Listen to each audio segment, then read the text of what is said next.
No wheel? No problem. You can make these cute little bowls, beautiful flat sides, rounded base with just your cookie cutters. I'm going to show you how. So a lot of people don't have a wheel at home. So if you don't have a wheel, you don't always have to do the exact same kind of bowls. This is made from a cookie cutter. I haven't moved from this desk and I can make this without a wheel. So I call them cookie cutter bowls. It all starts with just a cookie cutter, just a piece cut out from the cookie cutter, and then pressed with foam. I'm sure you've seen that a million times. Pressed with foam. That's how it starts to get the base. And then we do the walls, still using the cookie cutter. Let me turn the camera down and I'll show you how it's done. No wheel, no problem. After cutting your shape from your cookie cutter, take your half moon. Sometimes I use a polystyrene ball. This is a half plastic ball. It's those baubles that come in half like that, and I've covered them with nylons. And then you just push them into the foam. You've all seen that 100 times.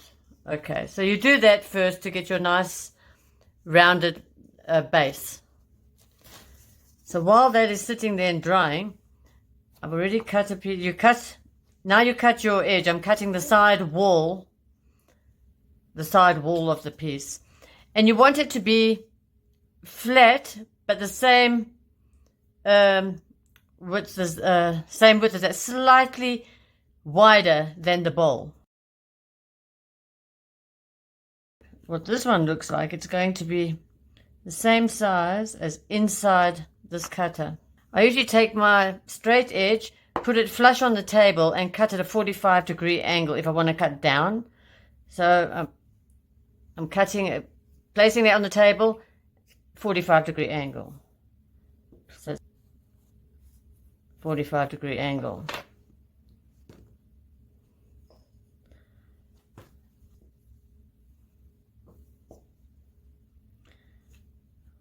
I basically want it to fit inside the cookie cutter. That should do it about there.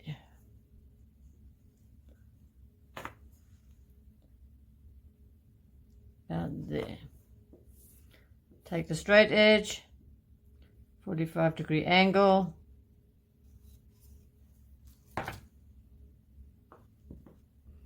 And now I'm going to join that. And as you can see, it'll fit perfectly inside the cookie cutter.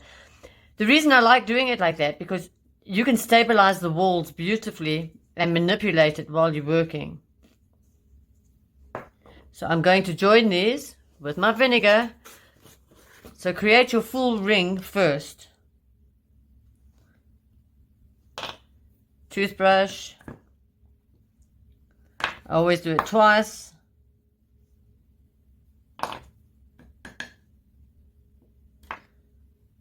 Okay, join that, close that, so I don't knock it over, which we've definitely all done before. And now I'm going to join that. So I'm creating my ring.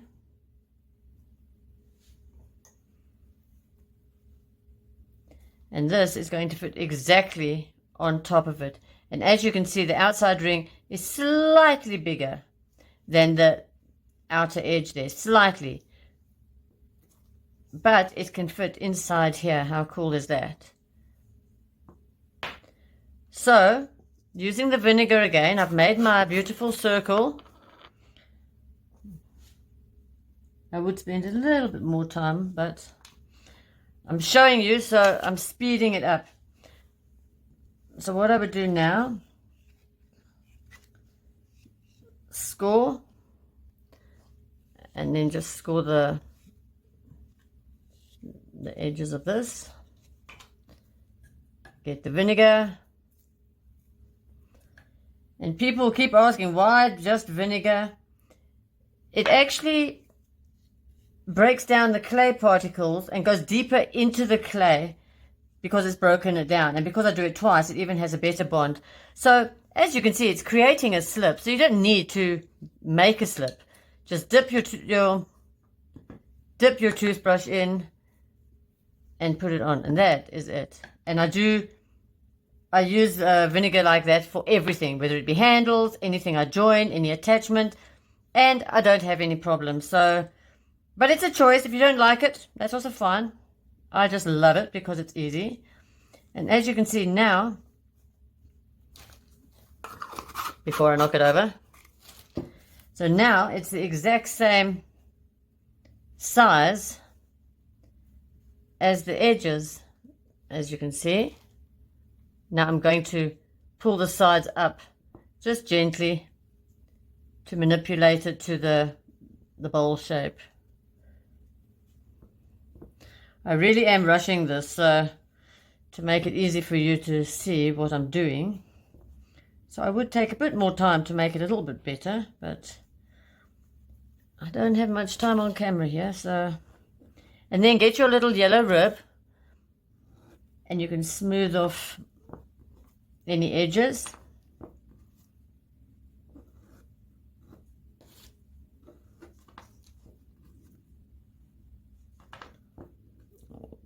So work it all the way around till you've got a nice attachment.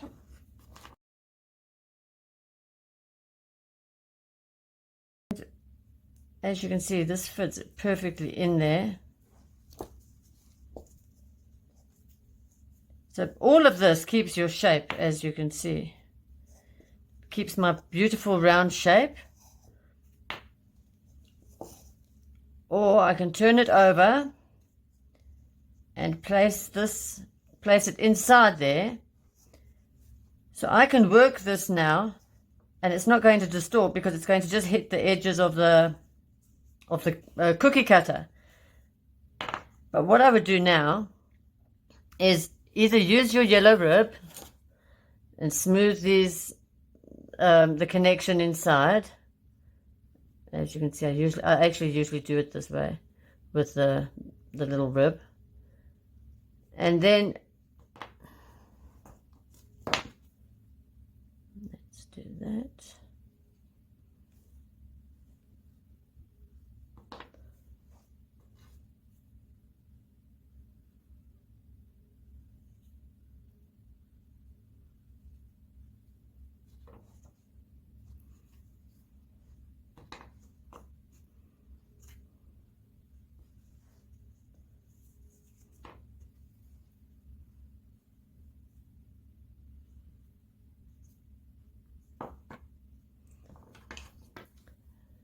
Then take your paintbrush, dip it in some water, and just smooth the connection.